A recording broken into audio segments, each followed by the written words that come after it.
Yo, what's up guys? It's me, Juan Pablo from 100% Finance at 100%finance.com. Mr. Cash Flow, Mr. Passive Income, the people's mentor. I got what you need to succeed. Thank you guys so much for tuning in.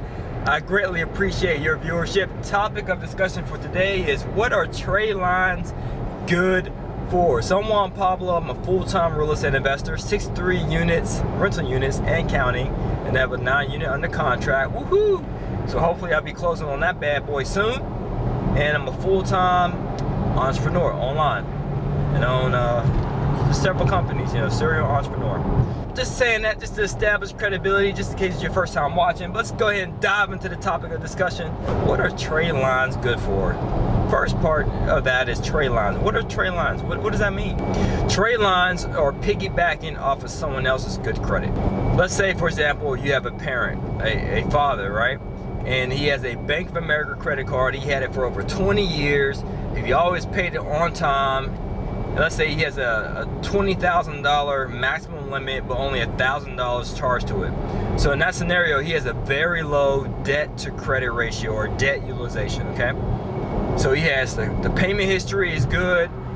The account's been open for a long time, so that's great as well. Plus he has a low balance, no late pays, none of that stuff. So that has a positive impact on his FICO score, where his credit is concerned. Now let's say your dad is a real cool dude and he's trying to help you out, get your credit straight, and he adds you as an authorized user. So he'll call the bank and say, hey, I want you to add my son or daughter to my credit card so they'll be authorized to use it. And so your dad's positive history, positive account with Bank of America will now reflect on your credit report, which is a good thing, right? And if your dad is smart, he wouldn't dare give you that credit card, so just in case if times are hard, you're like, hey, these new shoes came out, hey, this new purse, hey, I want to go to this concert, and you start charging it to the game using your dad's credit card. You definitely want to do that. But if he's smart, he'll just add you but not give you the card. So by doing that, your dad will help you boost your FICO score as a result. So that's what trade lines are. Trade lines are also synonymous with the terms AUs, authorized users, piggybacking, that's pretty much it. Trade lines, AUs, authorized users, piggybacking, all those words are interchangeable.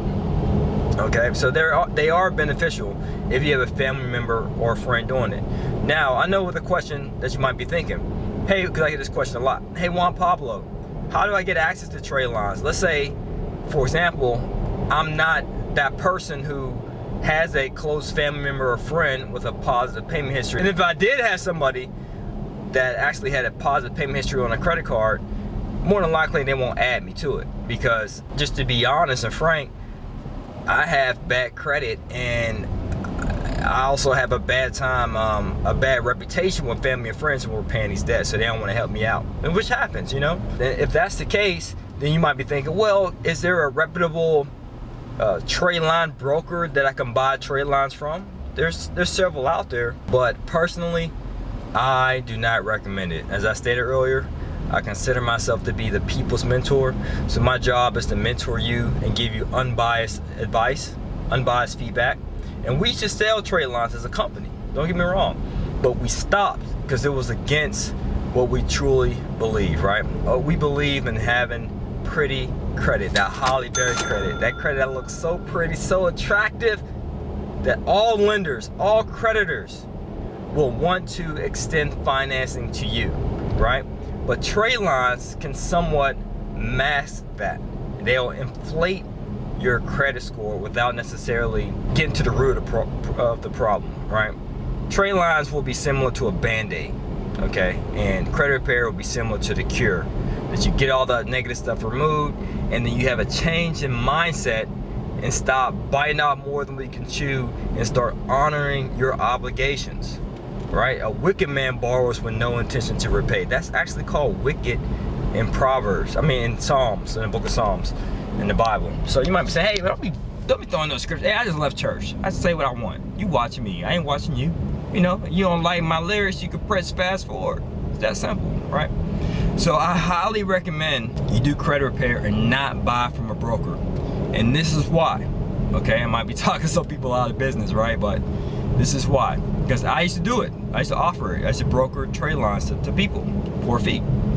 The reason being is sometimes they don't post on time, right? So if it's your family member or friend and you needed it to post in the month of August and it doesn't until September or October, that's cool. You know, no pressure, because they're doing it for free because they're just trying to help you out. But it'll be shameful for you to buy 3 AUs from a broker and then happen to find out that one posted in August, which you wanted to, one posted in September and the other one in October for some reason. And try, you know, getting a refund from that broker if that happens. More than likely they won't do it. And I'll be jacked up, right? You'll be pissed off. You're like, hey, I wanted all 3 to post in this month and they didn't. And more than likely they do not provide refunds, okay?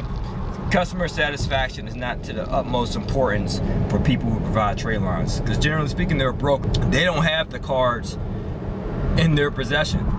They network with other card holders, like your dad, for example, and pay them a fee.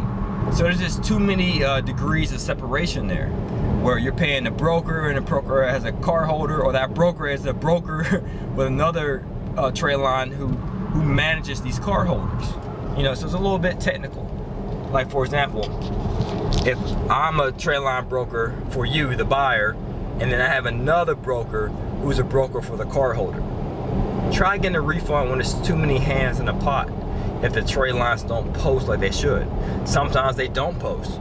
So they either post late or they don't post. Sometimes the card holder who has the card and they add too many authorized users to their card, various people, their card end up getting shut down. Right? So there's a lot of things that come into considerations with Tradelines. But you're like, hey, I didn't watch that video for this one, Pablo. I want to know what they're good for, right? You're just telling me all this negative stuff.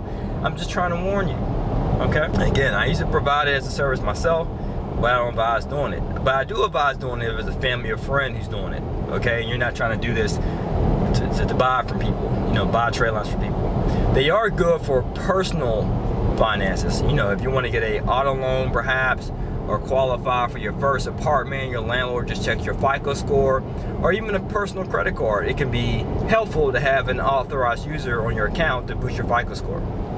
But when it comes to business credit, which we offer, we help startups, and I highly recommend you to start a business if you haven't done so already, because many people think, well, it's hard to start a business if you don't got the money, you know. And I'm like, well, you can get the money through business credit. Unfortunately, Tradelines do not help you obtain business credit. Why?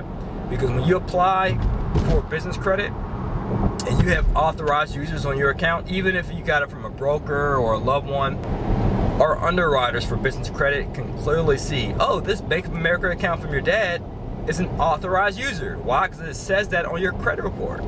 We only take into consideration when qualifying you for business credit, we only take primary accounts into consideration, not authorized user accounts. So if you're getting it for business use, it will not be beneficial towards you getting authorized users. So be very careful with authorized users. But you might be saying, well, Juan Pablo, I still want to qualify for financing. That's fine, we all do. But your credit is synonymous with credibility, which also relates to your reputation, correct? So your FICO score is just a numerical representation of your reputation. Therefore, you want to improve your reputation by improving your FICO score. So I recommend for you to apply for credit repair. And if you check the link below, we'll call you after we take a look at your credit score and give you the free consultation. And I understand you might be thinking, well, I need my financing ASAP right now, so I'm willing to inflate my scores. Well, good luck with that. Again, I'm the people's mentor. I get a lot of emails from people who went against my advice, and they got AUs, Tradelines, all that good stuff, well, bad stuff. They got all that from other vendors and are crying to me like, what do I do now? I'm like, I already told you not to move forward with it. Oh, I got the AUs and I still didn't get qualified for funding, especially you people who are using CPNs, which I don't recommend either, okay? Because most people get a CPN and they'll add Tradelines to it and they try to apply for financing, and then the credit cards start asking for a copy of their social security card and driver's license, and then people start doctoring it up with Photoshop. You don't want to get into all that fraudulent activity. It's not worth it. Just repair your credit, and if you need financing, obtain business credit. Go the legit way if you want to be a legit business person. But like I say, haste makes waste. You don't want to be rushing into this, getting CPNs and Tradelines so you can get capital ASAP. No, you have to do this thing wisely, okay? So take heed to this, all right? I'm telling you from experience. And if you have questions about it, you know, about AUs, because you heard different stories, and you might have got a positive response using AUs, you know, because maybe you did find a broker who's open to customer satisfaction and provides you with a refund in post and all that good stuff. You might be the exception, okay? But generally speaking, I don't advise it. But if you have any questions about AUs or your credit score, or about inquiry removal, removing inquiries, or getting qualified for business funding, check the link below for additional information. We provide free consultation to all those who apply. But make sure you have a recent copy of your credit report. You gotta have an account with privacyguard.com. It's $1 just to see your credit report for a 7-day trial, $1. And it's, you know, just for us to take a look at your credit to better advise you. All right, excellent guys. So thanks again for watching this video. I greatly appreciate your viewership, but you really don't need AUs if you're interested in financing, okay? What you need is to tackle the root of the problem and get your credit repaired. And that's the process we preach. Negative items, remove. Positive items, improve. And that's what we do in our credit repair program. Remove all the negative derogatory items, and we also do inquiry removal as a separate service. And then once all those negative stuff are removed, then we move forward with improving the positive accounts that you have on your credit report, okay? So that you have that holly berry credit, that pretty credit, so banks will always perceive you as an attractive borrower. Banks meaning lenders, creditors, and so forth. All right, guys, as always, to your success, earn passion, live passionately. Don't just be a viewer, be a doer. Make sure you take action and apply. All right, peace.